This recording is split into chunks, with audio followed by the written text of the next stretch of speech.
Hi, Mystery Recapped here. Today, I'm going to explain an American psychological thriller film called Gone Girl. Spoilers ahead. Watch out, and take care.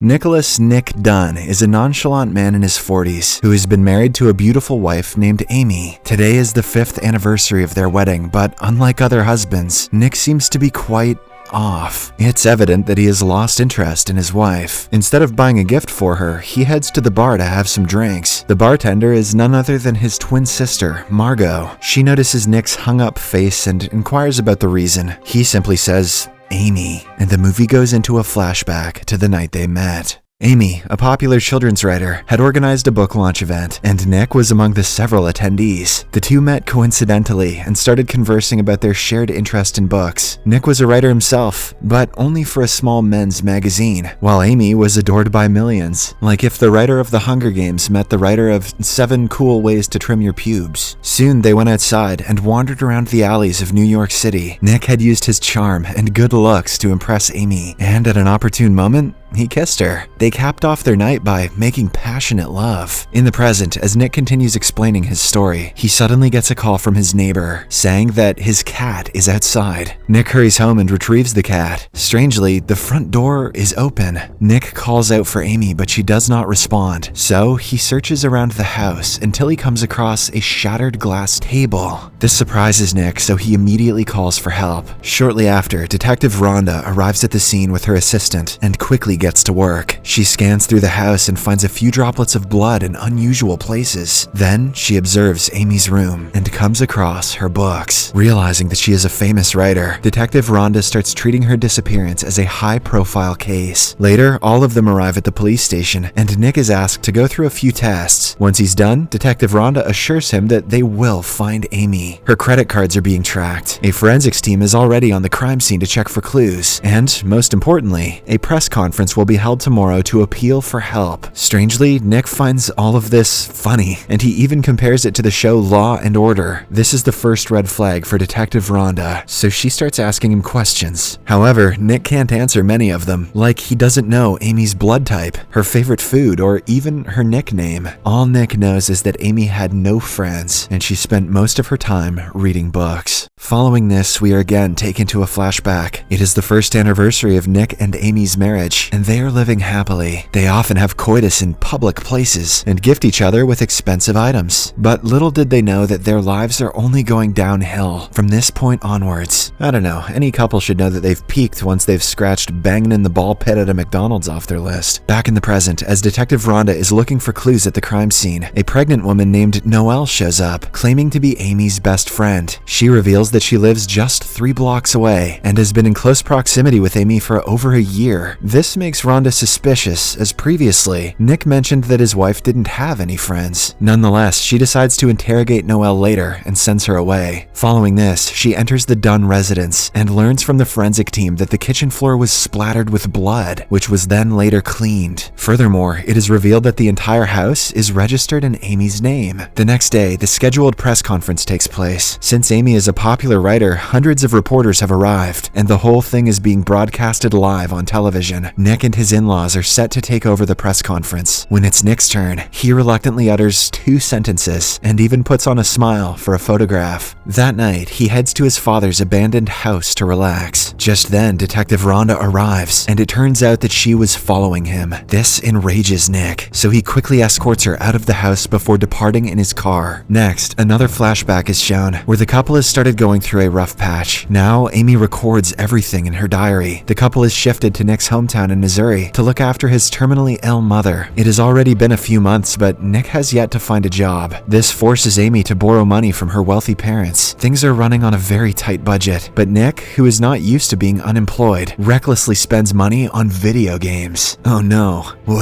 what a loose cannon. Amy tries to encourage him that better days will come, but it appears as if all their conversations result in arguments. In the present, it has been 2 days since Amy's disappearance. Her parents have organized an event to attract more help helping hands and are doing everything to find their daughter. Nick, however, is nonchalant, as always. He even clicks a few selfies with the attendees. That night, Nick decides to stay at his sister Margot's place to avoid the swarm of paparazzi that have been encircling him. Unfortunately, even there, he has no respite. On the television, Margot sees several news channels reporting about Nick's carefree attitude. Some even question if he is sad at all. So, Margot confronts her brother about the same thing, and Nick angrily replies that he wasn't expecting this from her. The past 2 days have been a nightmare for him, so he just wants a good night's sleep without being judged. Hearing this, Margot apologizes and goes to sleep. After a few hours, surprisingly, a young girl enters the house and jumps into Nick's arms. She is revealed to be his girlfriend, Andy. This apparently clarifies everything. Nick doesn't care about his wife's disappearance because he is in love with someone else. But that leaves the big question: is he responsible for it? Meanwhile, the two get physical and spend the night together. Unfortunately, the next morning, Margot catches her brother in the act and chastises him for hiding things from her. But Nick quickly retaliates by explaining how miserable Amy made him feel. At one point, she stopped caring for him, and spending even a single day had become difficult. That's why he had to find solace in someone else, and that someone turned out to be one of his students, Andy. Shocked, Margot warns her brother that if the authorities find out about this, he is in trouble. She also shows Nick that he is all over the news, but for the wrong reasons. In another flashback, through Amy's diary, it is shown that she wanted to have a child with Nick, hoping it would solve their ongoing problems. However, Nick was completely against the idea. In a resulting argument, he pushed her to the floor, accidentally hurting her. Although Nick apologized profusely for it, Amy had reached her breaking point, and from that day onwards, she started fearing for her life and wanted a divorce. However, she knew that Nick wouldn't leave her, as he wanted her parents' money. In the present, Detective Rhonda gets the forensics report of the blood samples around the house. It belongs to none other than Amy. At night, Nick is asked to give another speech to a mass of people, but just then, Amy's supposed best friend Noelle pops up and screams that he is hiding things. After she has the crowd's attention, she reveals that Amy was actually 6 weeks pregnant at the time of her disappearance. Hearing this, Margot, Andy, Abby's parents, everyone is shocked. The crowd also turns against Nick, but fortunately, he is escorted away by the police. That night, as Nick is drinking at home, Detective Rhonda confronts him with a set of photographs, which show that Amy and Noelle were indeed good friends. She also tells him that the blood inside the kitchen belongs to his wife. Finally, Detective Rhonda comes to the conclusion that Amy was murdered. She only needs the dead body to confirm her theory and put Nick behind bars. She left out the most damning evidence of all: Nick plays video games. After she is gone, Margot approaches her distressed brother and asks him about Amy's pregnancy. Surprisingly, Nick reveals that he never knew about it. In fact, Amy never wanted to have a baby. Wait, but that's not what we saw, but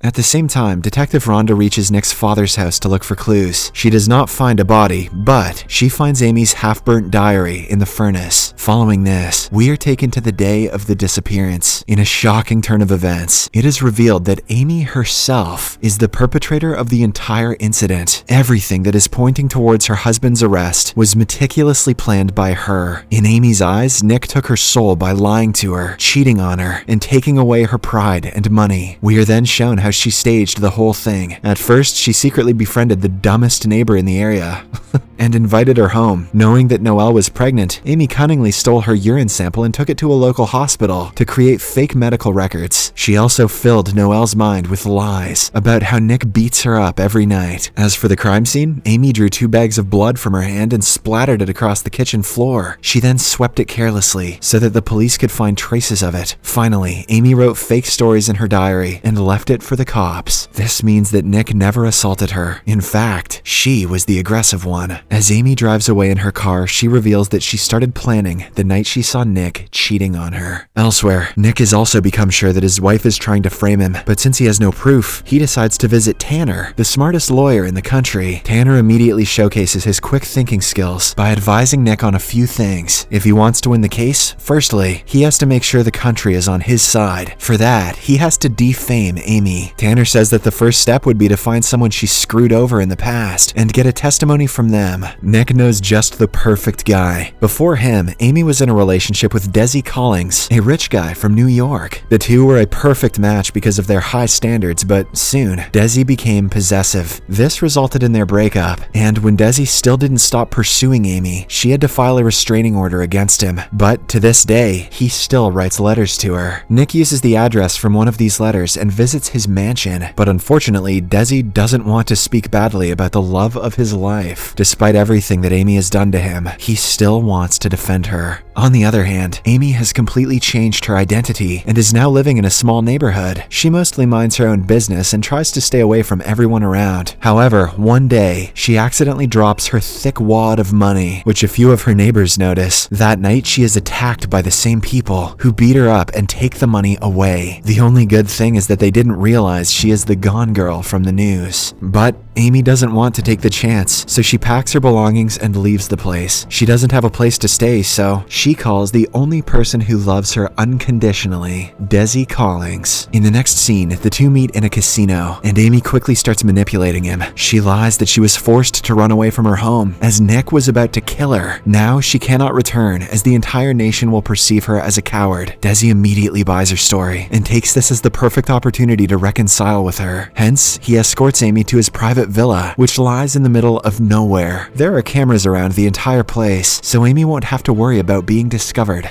Elsewhere, after the first plan fails, Tanner tells Nick to go live on television and confess about his illicit affair. This will gain him a lot of sympathy, as everyone likes an honest man. But does everyone like an honest, cheating piece of shit man? I don't know. Unfortunately, on the interview day, they get a major shock. Nick's girlfriend Andy breaks the news herself. This leaves Nick in a perilous position. Tanner explains that now they are on the back foot, so going live on television would be a death wish. However, Nick reassures him that he can handle it. Then he goes on the interview set, puts on a serious face, and delivers an emotional confession. Although many believe that he is faking it, Amy, who is watching from the villa, is impressed. She is especially touched when Nick mentions, "I will love my wife forever." Now, 21 days after her disappearance, which has caused a nationwide uproar, Amy is thinking of returning back to her husband. However, there is one problem. Desi is really expecting her to be his wife. He has even left his personal life and isolated himself in the villa with her. Amy knows that if she tries to leave, he will become violent and do something drastic. Hence, she decides to kill two birds with one stone. At first, she goes inside the bathroom, the only place that there are no cameras. Then she leaves rope marks on her wrists to make it look like she had been tied up. For the second step, she scars her private organs and goes near one of the cameras to record herself screaming. Later, when Desi arrives home, she seduces him to make out with her. As he is distracted, Amy finishes him off brutally. That was legend. Wait for it. Oh, he died. Elsewhere, things are looking grim for Nick, as Detective Rhonda has gone through the entire diary and is on the verge of arresting him. But one morning, everything changes. Amy arrives outside the house, still covered in Desi's blood. This changes the whole complexion of the case. Nick, who was America's most hated man a while ago, is now innocent. In the evening, the doctors examine Amy and conclude that she was mistreated. Nick knows that she is once again deceiving everyone, but he has no evidence to prove it. Later, in front of a number of officials, Amy tells her BS story. She explains how her possessive boyfriend Desi kidnapped her and held her hostage for several weeks. The news goes viral, and once again, Amy becomes the sweetheart of America. Except for Nick and his sister Margot, everyone believes her sob story. In the final scene, the couple returns back to their home and the drama is over. In Nick's eyes, Amy is a murderer, but the latter explains that she did everything to get back to him. However, with everything that has happened, Nick is afraid to live with her. He tells her that he's leaving, but Amy threatens to ruin his life if he even considers doing so. Hearing this, Nick realizes that he is trapped with this lunatic forever. The movie ends as he puts Amy to sleep and locks the door from outside, indicating that he doesn't feel safe in his house anymore. Subscribe for more videos like this, turn on notifications, and leave a like to help the channel out. Thank you for watching.